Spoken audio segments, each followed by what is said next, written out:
Hello, Gemini.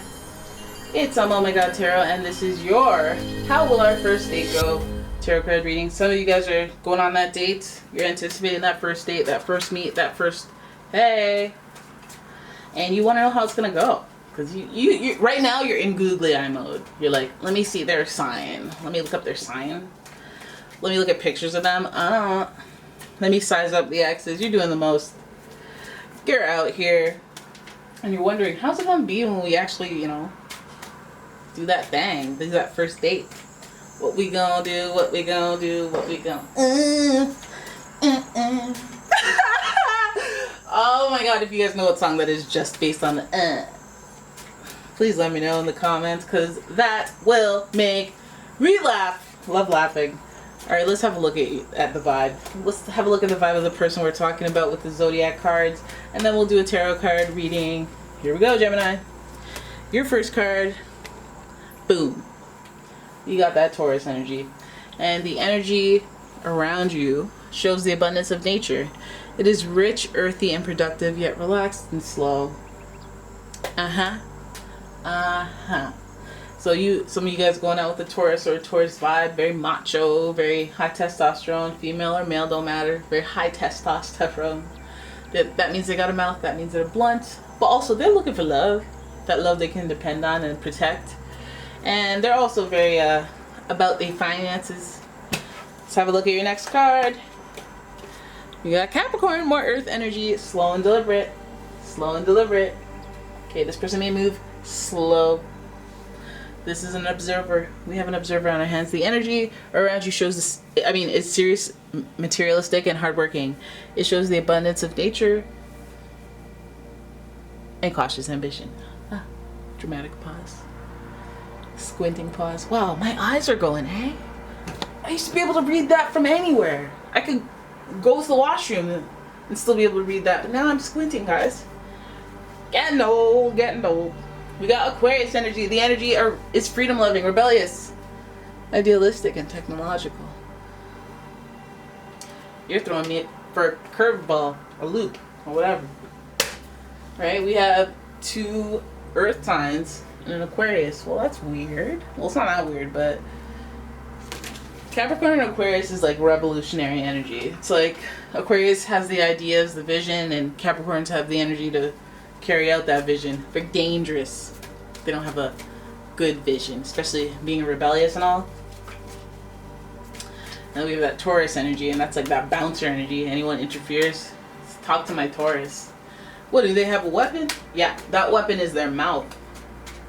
Alright? But we're going to have a look at how the first date will go. Even though I just kind of slandered this combo. But they, you like that. You could like that. You could like a protector. Because, being a Gemini, you'd be like, okay, well, sick 'em. What? What'd you say about my shoes? Get 'em, Taurus. Get 'em, you Aquarius. Let's plot their demise, Capricorn. You might be into that, so I'm not here to judge. I'm just here to tell you what the cards say. Here we go. Here's your first card. Oh my goodness, third party situation. This person's drama. You bringing in the drama? Why? They might talk about their ex. That might be drama. That's not too much drama. I don't know why I yelled. I'm sorry, guys. Three of Swords. We have somebody. They may bring up their ex on the first date, and that's okay. You might be okay with it. It might even be you that brings up the ex. However your reaction is, though, think about that before you actually go on the date. Do I really want to mention that? Then we got the Moon card. We got the Moon.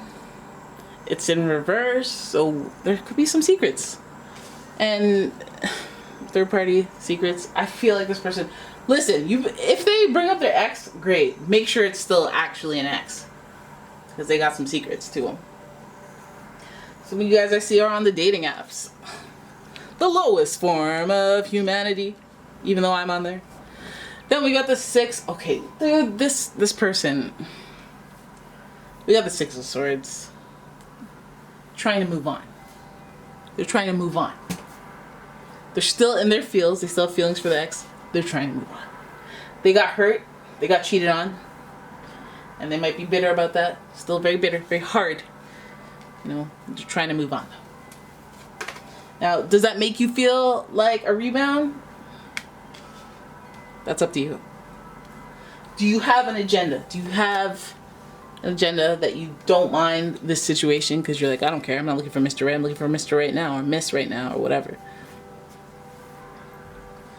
You have the Eight of Pentacles in reverse and the Page of Cups in reverse. I feel like this date will become very clear to you after after the first date. Not that it, you know, we don't all want it to be our true love forever when we go on that first date. I just feel like this person's like not focused.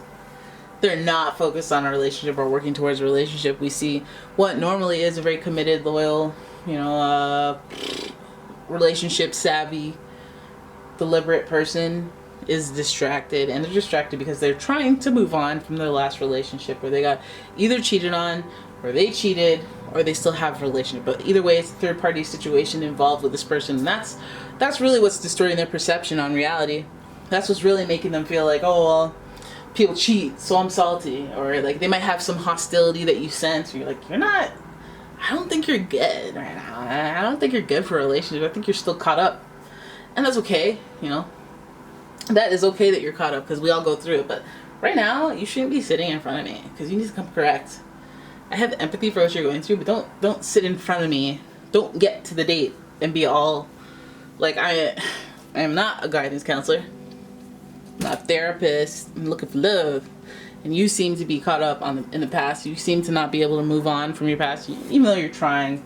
I guess, you know, I could cut you some slack because you're trying. But, I mean, that's not what I'm here for. But, okay, you're trying to move on. You seem a little distracted on the date. They seem a little distracted on the date. And you might take them as a little immature or inexperienced or not ready, premature for a relationship or for whatever intent that you're on the relationship for. It might be a little too early for them. You know, they may be new to the whole dating. This person may be a little defensive as well. With the Seven of Wands, they may be defending why they're there. You guys might get into a little bit of squabble, but not, you know, not really. But you're just like, this person is defensive. I don't like it. Deuces.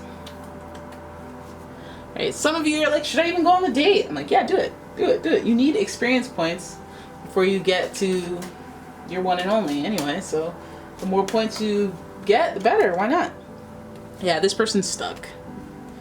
This person is stuck in the past.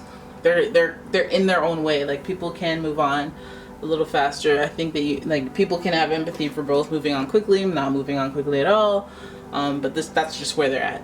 They're mentally still up on their ex and whatever happened to them before. They are distracted from their normal processes, which is being observant, looking at people for long term, and seeing if this person's worthy. I feel like this person's more intent would be the opposite of that, and so they'd probably just be looking for a fling or only ready for a fling, even if they're presenting as somebody who wants a relationship. So don't let them trick you. You know, they got secrets. We have this Pisces energy, so you know they're emotional, you know they're sensitive, and you know that they're like daydreaming. Like, you could tell that they're thinking about someone else or thinking about other things while they're with you. Very distracted here, very distracted there. And let's hope that this Pentacles-based distraction doesn't mean that they're going to be all distracted when the check comes. Because if they do that, you already know. It's time to pull this sword from out of the ground and be like, alright, we're done here. I'm going home. Alright, so there it is. That's your reading. I hope you guys enjoyed it. If you did, please give the video a thumbs up. Subscribe to the channel, leave a comment, share the video. And if you'd like a personal reading, please check out the description for a link to my website, as well as my Etsy shop where I sell a bunch of candles. And yo, hey, listen, these candles smell, okay? They smell real good. So get up on that. Cancel Yankee Candle with their benzodiazepine or whatever the heck they put in there. This is non-toxic. Alright? There's the plug. There's the plug, guys. I will see you in the next one. Thank you for watching. Goodbye.